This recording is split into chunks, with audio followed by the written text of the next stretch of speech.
Global পয়েন্টের সঙ্গে আপনাদেরকে আবারও স্বাগত জানাচ্ছি, যেখানে আমরা তুলে ধরছি যাচাইকৃত ও নির্ভরযোগ্য আন্তর্জাতিক সংবাদ। নিয়মিত এমন আপডেট পেতে আমাদের চ্যানেলটি সাবস্ক্রাইব করতে ভুলবেন না। বড়দিনকে ঘিরে আন্তর্জাতিক অঙ্গনে নিরাপত্তা ইস্যু নতুন করে আলোচনায় এসেছে। সামাজিক যোগাযোগ মাধ্যম ও কিছু অনলাইন ভিডিওতে দাবি করা হয় বড়দিনের সময় যুক্তরাষ্ট্রের তৎকালীন প্রেসিডেন্ট ডোনাল্ড ট্রাম্পের নির্দেশে আইএস সংশ্লিষ্ট কিছু স্থাপনায় নজিরবিহীন পদক্ষেপ নেওয়া হয়েছে। তবে ভ্যালিড আন্তর্জাতিক সংবাদ মাধ্যমের তথ্য অনুযায়ী এই দাবিগুলোর ভাষা অনেক ক্ষেত্রে অতিরঞ্জিতভাবে উপস্থাপিত হয়েছে।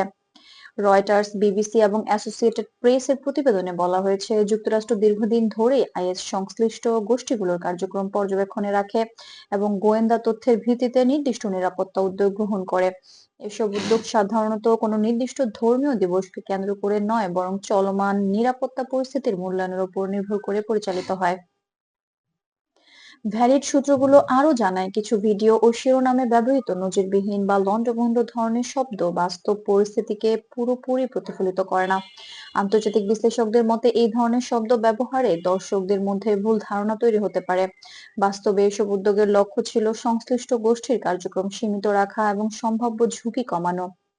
বড়দিন সহ বড় আন্তর্জাতিক উৎসবের সময় যুক্তরাষ্ট্র ও ইউরোপের বিভিন্ন দেশ সাধারণত নিরাপত্তা সতর্কতা জোরদার করে থাকে। এই সময়ে বিমানবন্দর, জনসমাগমপূর্ণ এলাকা এবং গুরুত্বপূর্ণ স্থাপনাগুলোতে নজরদারি বাড়ানো হয়, যাতে কোনো অনাকাঙ্ক্ষিত পরিস্থিতি এড়ানো যায়। তবে এটিকে আলাদা করে কোনো ব্যতিক্রমী সামরিক অভিযানের সঙ্গে সরাসরি যুক্ত করার মতো তথ্য ভ্যালিড নিউজ সোর্সে পাওয়া যায়নি।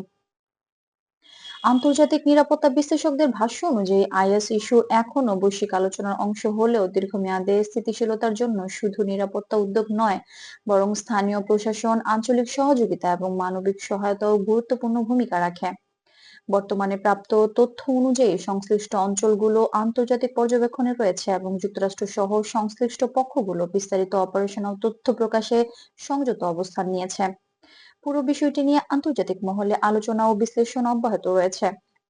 গ্লোবাল পয়েন্টের পক্ষ থেকে এটাই ছিল আজকের আপডেট। সঠিক ও নির্ভরযোগ্য বিষয় সংবাদ পেতে আমাদের চ্যানেলটি সাবস্ক্রাইব করুন। ভিডিওটি ভালো লাগলে লাইক দিন এবং কমেন্ট করে আপনার মতামত জানান। ধন্যবাদ।